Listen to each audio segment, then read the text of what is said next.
বন্ধুরা, আমি একটা রেসিপি করব। আমি করবো আজকে মটন কষা। তার জন্য মটনটাকে আমি তেল, হলুদ, আদা, রসুন, লঙ্কা গুঁড়ো, হলুদ গুঁড়ো মাখিয়ে রেখে দিচ্ছি। এটাকে আমি এবার এতে দেবো, কুকারে দেবো। কুকারে দিয়ে সিদ্ধ করে নেবো।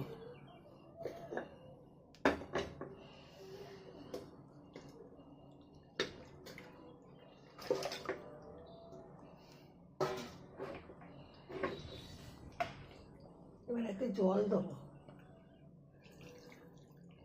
পরিমাণ মতো জল দেবো, বেশি দেবো না।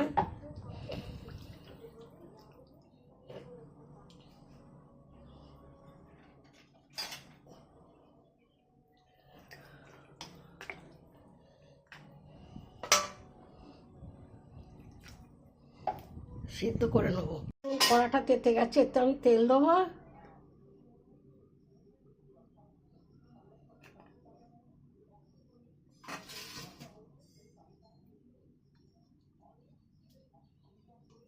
তারপর দেবো চেরা কাঁচা লঙ্কা।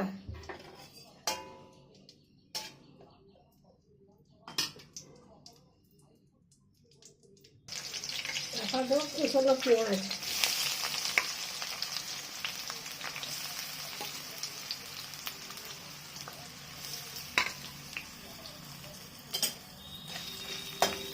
পেঁয়াজগুলোকে ভেজে নেবো। পেঁয়াজগুলো আধ ভাজা হয়ে গেছে। এবার রসুনটা দেবো। রসুন মাংসতে মাখানো আছে। রসুনটা দিয়ে আবার একটু ভেজে নেব।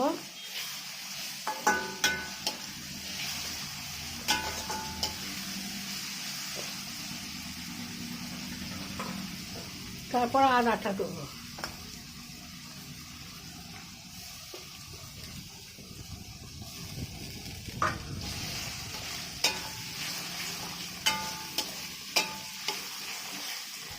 এবার দেবো টমেটো।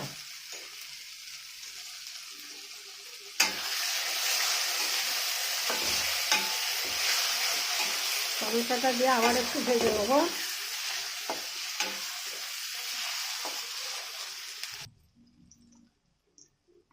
এবার দেবো লঙ্কা গুঁড়ো। লঙ্কা গুঁড়োটা দিয়েও আমি চেখে দেখবো, কেননা আমার কাঁচা লঙ্কা দিয়ে আছে। আর দেবো হলুদ গুঁড়ো। হলুদও মাংসে মাখানো আছে।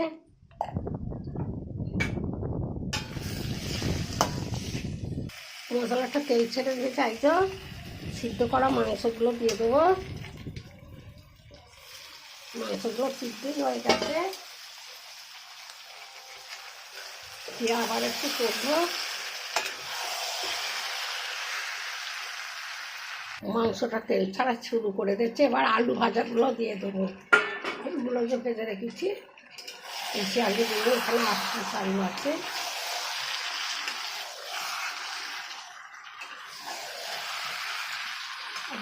জলটা তুলে রেখেছি, ওইটা সামান্য এখন দেবো। সিদ্ধ করা যে মটন কষার জলটা, সিদ্ধ করা।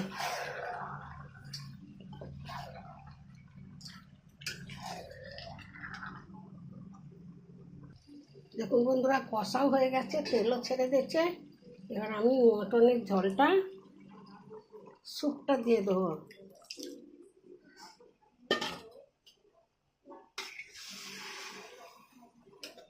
হালকা করে নেড়ে এবার ঢাকা দিয়ে দেবো।